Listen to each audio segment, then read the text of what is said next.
Syria addresses two messages to the chairman of the UN Security Council and the UN Secretary General to the effect that 1,000 factories in Aleppo have been robbed and transferred to Turkey with the knowledge of the Turkish government. Iran, Russia and China reiterate support for any efforts that precipitate a peaceful solution to the crisis in Syria.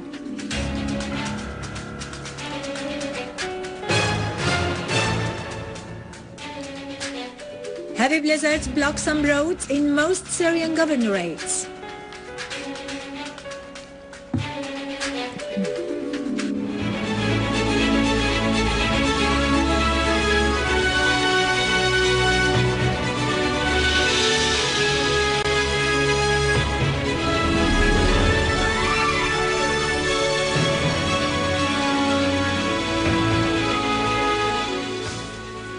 Good afternoon and welcome to our news for today. The Foreign and Expatriates Ministry has stressed that robbing 1,000 factories in Aleppo and transferring them to Turkey with the full knowledge and facilitation of the Turkish government is considered an illegal act that amounts to piracy and an aggression that targets the Syrians' means of livelihood and economic life.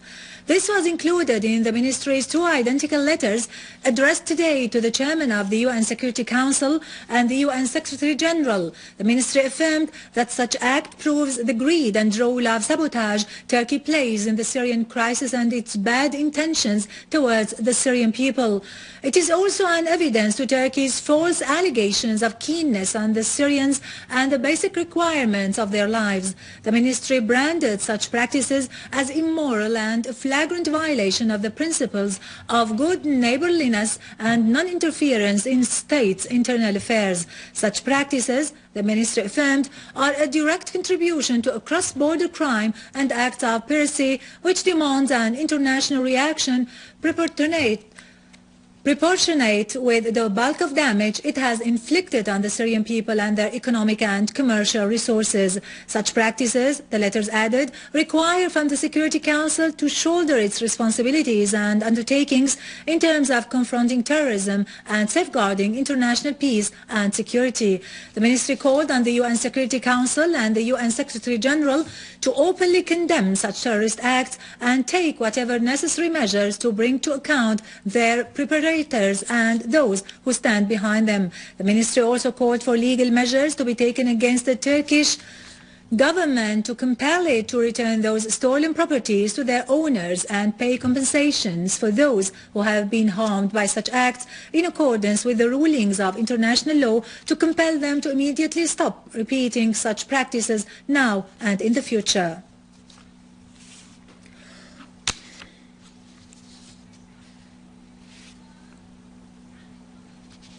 Iranian Foreign Minister Ali Akbar Salehi has expressed in a telephone conversation with the Foreign and Expatriates Minister Walid al-Muallim his thanks over the efforts exerted by Syrian officials to release the Iranian visitors kidnapped in Syria. The two sides referred to the developments in Syria and the aspects of the political program raised by President Bashar al-Assad to solve the crisis.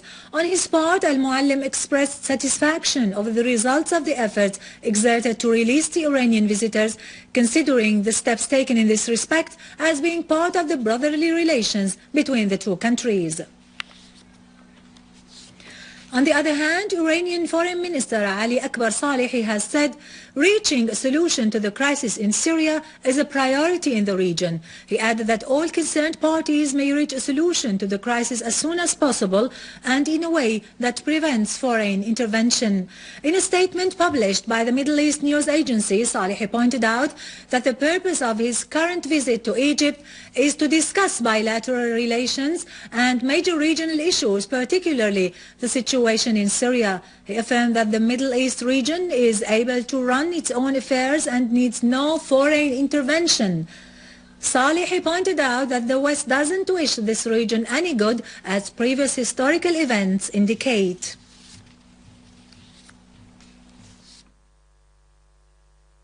The Russian Foreign Ministry has announced that the Russian stand towards the crisis in Syria has not changed, namely that the Syrians alone are entitled to decide the subsequent development in their country, reiterating Russia's stand to contribute to the beginning of a dialogue between the government and the opposition in Syria.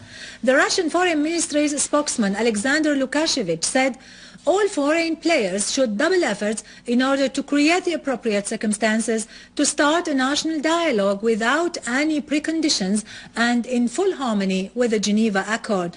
Commenting on the American State Department spokeswoman's statement about the intention to use the tripartite meeting on Syria to be held in Geneva tomorrow between the Russian and U.S. representatives and the UN envoy to Syria, al-Akhdar al-Ibrahimi, as an additional mechanism to pressure Syria and its leadership, Lukashevich said the Russian Foreign Ministry had published in a special comment yesterday the Russian visualization of the objectives of the upcoming round of the tripartite consultations in Geneva. He repeated his words that the Russian stand remains without any change.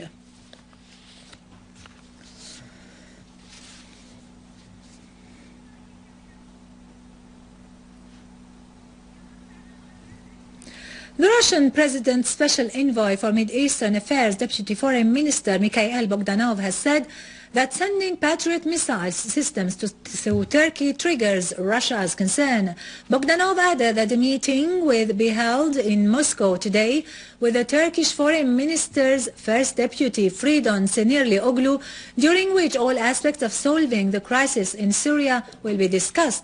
He added that this meeting is not held in connection with the ongoing dispatch of Patriot missile systems to Turkey, which is a source of worry for Moscow, as such meetings are regularly held, and the most recent of which took place in Ankara a month ago.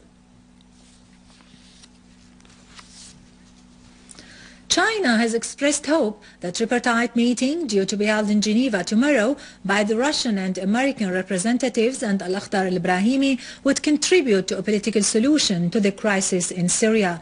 Chinese Foreign Ministry spokesman Hong Li has been quoted as commenting in a press conference on the imminent meeting, saying his country supports any effort that would speed up a political solution to the crisis, calling on all concerned parties to abide by what has been agreed upon by the world community, particularly the Geneva Statement, for the sake of reaching a just and peaceful solution to the crisis. Li also voiced support for al-Ibrahimi's mediation efforts.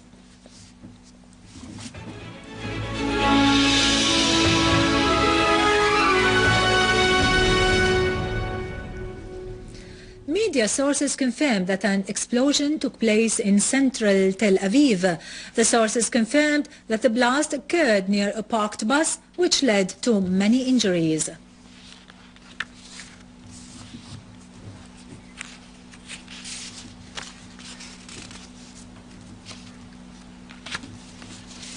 In Iraq, 9 people were killed and 17 others were injured as a result of terrorist attacks in Baghdad, Baqouba and Diyala. Iraqi sources asserted that 3 people were killed and 11 others were injured by a bomb car explosion near a police station north of Baghdad, and in Baqouba, 6 people were killed, including officers, and 6 others were injured by various attacks, while 2 people were killed and a third was wounded in a roadside bomb that targeted al-Muqtadiyah east of Baqouba.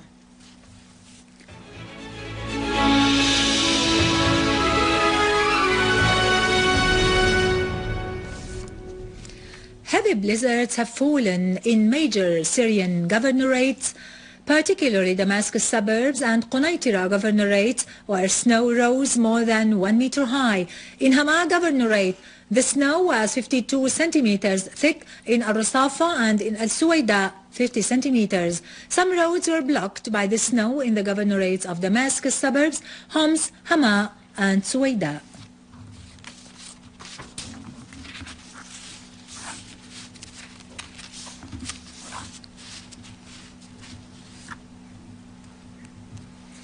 With this we end our news for today. Thank you for watching. For more news about Syria and the region, and to view this bulletin again, you can always visit our website in English, syriaonline.sy. Now to latest business and market news with Vani Gunjian after a short break.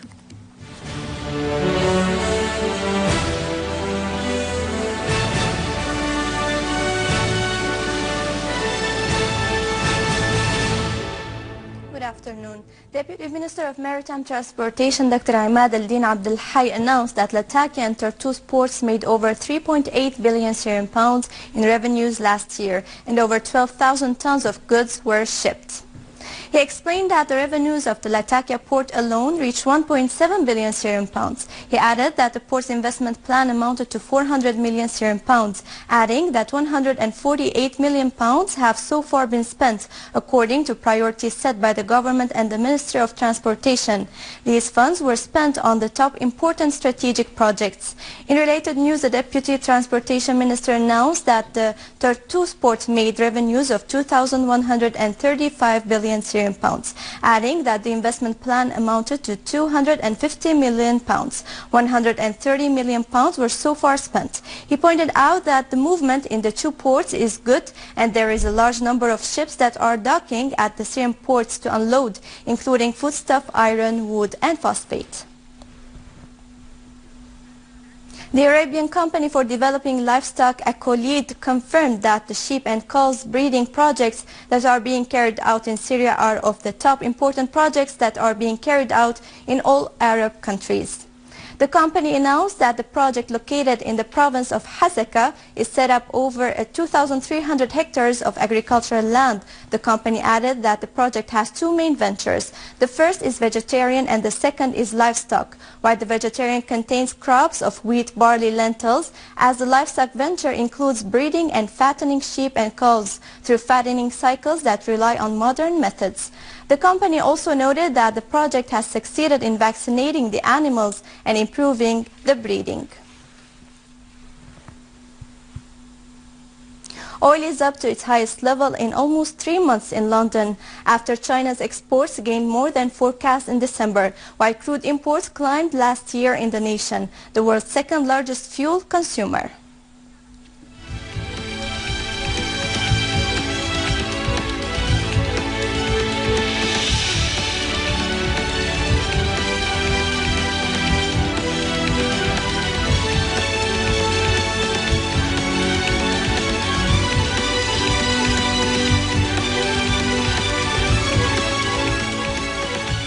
Stock advanced, snapping a two-day decline for the Standard & Poor's index amid investors' optimism about the fourth quarter corporate earnings.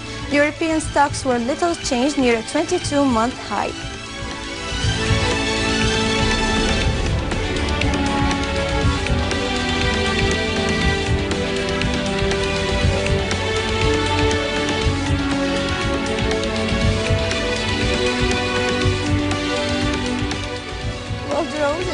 Alongside other commodities, gold is still trading a little higher along with the rest of the commodities.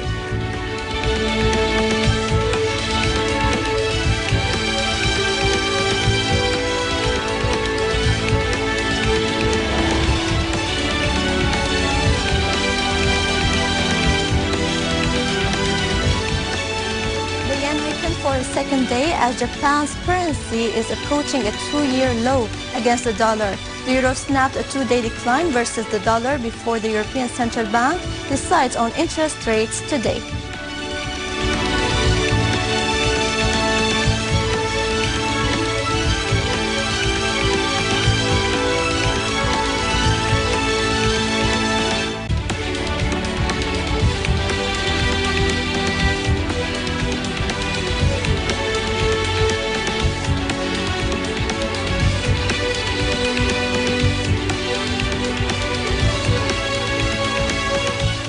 And with this, we conclude our news. Thank you for watching and goodbye.